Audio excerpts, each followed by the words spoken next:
right, hello guys. So we are going to be using some homemade spice paint, watercolor washes, whatever you would like to call it, to do an actual painting today. So I have already done the example of how to get these started in another video. I can link that in the description.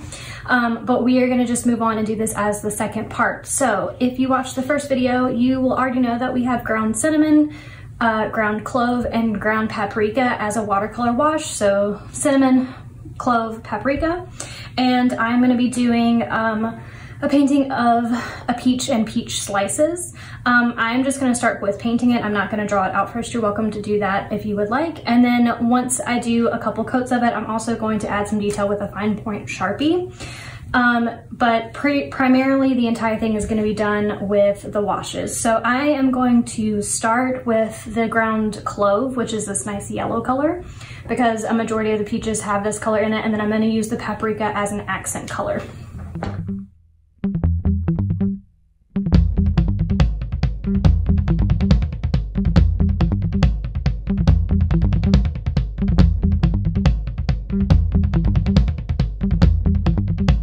So a lot of what I'm doing here is trying to do some contour brush strokes to show that this is a round object. So rather than just filling it in flat, I'm trying to show the roundness through my brush strokes, coming from the center of the peach out to the edges.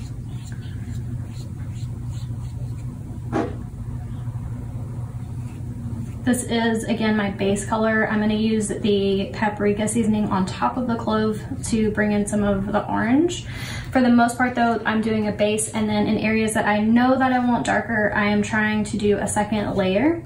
Once the first layer dries, you can always add more on top to darken it, kind of like I did here in the example gradients. The darker parts of the top have 2 coats, the ones in the middle only have the 1, and then water added to them as well.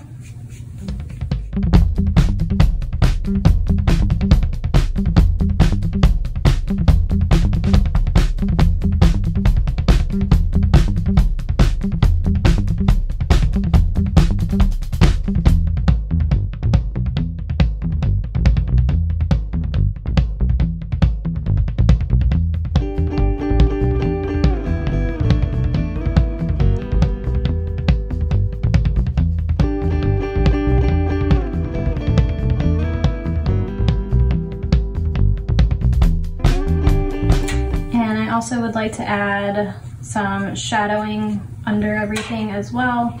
So that is what I'm doing right now, and I'm trying to blend it out and make, even though it is a shadow, I'm trying to make it really light so that way the fruit stands out and this is just kind of an accent piece to it. So I'm going to start going vertically at first, but then I'm also going to do some shadow going more horizontally as well.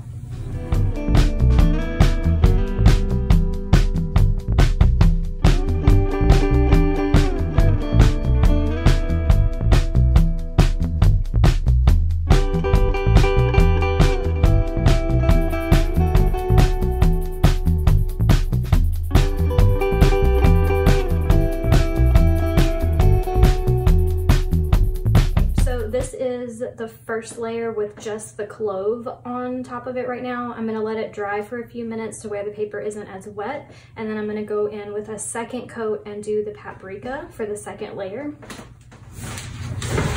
Okay, so the first layer of the peach done with the clove wash has now dried, so we are going to go back on top with a second coat and do the paprika. I'm not going to do it all over. I want to do it on accent parts where I know that a peach would have some red to it. So for example, where the pit would be on the inside of a slice or some of the outsiding, I'm just going to use the paprika as an accent. I'm not going to go over it fully.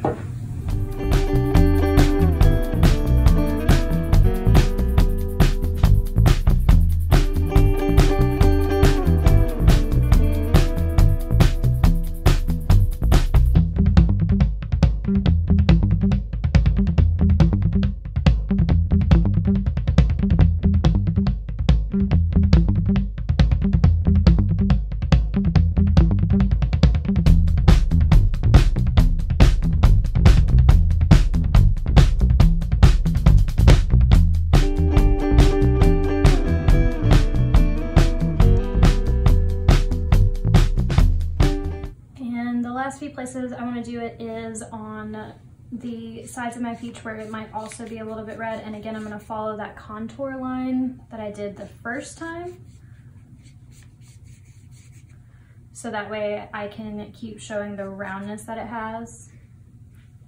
And I'm dipping my brush like down to the bottom of my bowl whenever I do this, so that way the pigment's a little darker. If you only dip it in lightly on the side, it'll be a little bit lighter, so it depends on what you want. But because these are more shadowy, darker areas, I am trying to make the pigment a little bit darker on the back side of the peach and lighter on the front side. And I do want to blend these out a little bit so they're not super harsh lines.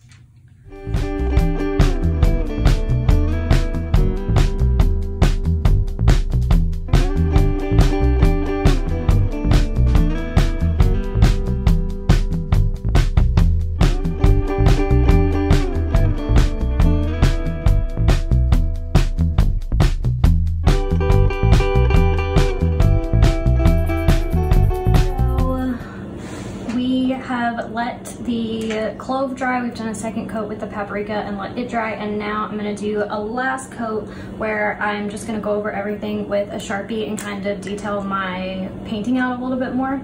All I'm really wanting to do right now is just go around the contour lines of my painting and just make everything a little bit more visible so you can kind of see what everything is a little bit better.